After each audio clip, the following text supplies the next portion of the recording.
আমার সাথে রয়েছেন ডক্টর অনিকেত মাহাতো। অনিকেত, এই মশালের আগুনটা সবাই বলছেন অভয়ার ন্যায় বিচার পাওয়ার আগুনটা, যেটা প্রতিশ্রুতি বন্যায় ডুবে যাওয়ার ভোগ।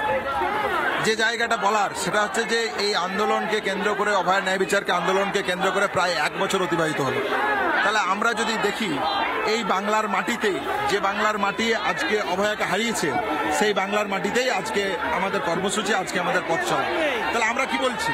আমরা বলছি যে অভয়ার ন্যায় বিচার যেমন দিতে হবে, ঠিক এই পাশাপাশি আমরা এই জায়গাটা বলার চেষ্টা করছি এই বাংলা কখনোই থ্রেড কালচারের সংস্কৃতির বাংলা হতে পারে না।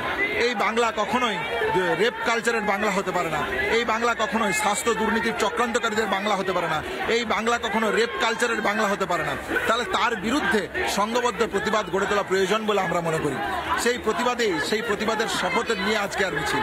দ্বিতীয়ত, এটাই তো সব থেকে খারাপ ছবি গণতন্ত্রের, যে 1 বছর পরেও অভয়ার ন্যায় বিচারের দাবি নিয়ে আবার একবার ডাক দখল করতে হবে। একটা বছর 365 দিন বেরিয়ে গেছে।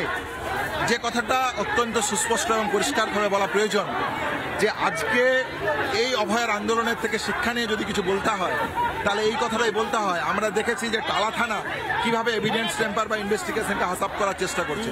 সন্দীপ ঘোষ একজন প্রিন্সিপাল, তার নেতৃত্বে কিভাবে রেপ অ্যান্ড মার্ডারকে একটা জায়গায় আটকে দেওয়ার চেষ্টা করা হয়েছে। আমরা দেখতে পাই যে সিবিআই কিভাবে এই ইনভেস্টিগেশনকে, অভয়াকে শুধু আমরা হারাইনি, অভয়ার শুধু মার্ডার হয়নি বা অভয়ার রেপ হয়নি, সিবিআই যে ইনভেস্টিগেশন করেছে একটা ইনভেস্টিগেশনের মার্ডার এন্ড রেপ করে দিয়েছে এই বাংলার সমগ্রতা। এখানে তোমাদের যে কর্মসূচিটা, সেখানে সকাল থেকে পুলিশের অসহযোগিতার অভিযোগ ছিল, মঞ্চ তৈরি করতে দেওয়া হচ্ছিল না। মানে কেন? ন্যায় বিচার চেয়ে যদি পথে নামতে হয় সেখানে এত অসহযোগিতা কিসের?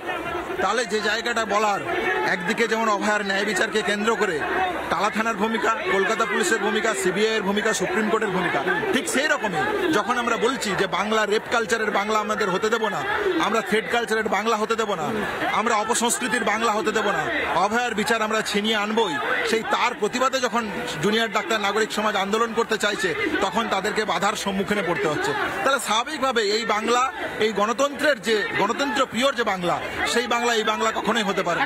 এবং এই বাংলার গণতন্ত্র, এই বাংলায় নারীদের নিরাপত্তা, এই বাংলায় সামাজিক নিরাপত্তা কোথায়, সেই প্রশ্নগুলোর উত্তর পেতে আরো একবার পথে নামতে হচ্ছে এই বাংলারই সাধারণ মানুষকে।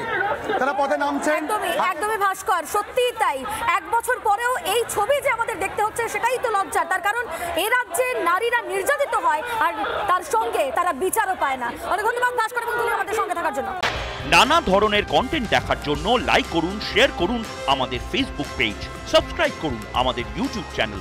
পাশাপাশি অন্যান্য ব্রেকিং নিউজের জন্য অবশ্যই চোখ রাখুন রিপাবলিক বাংলায়।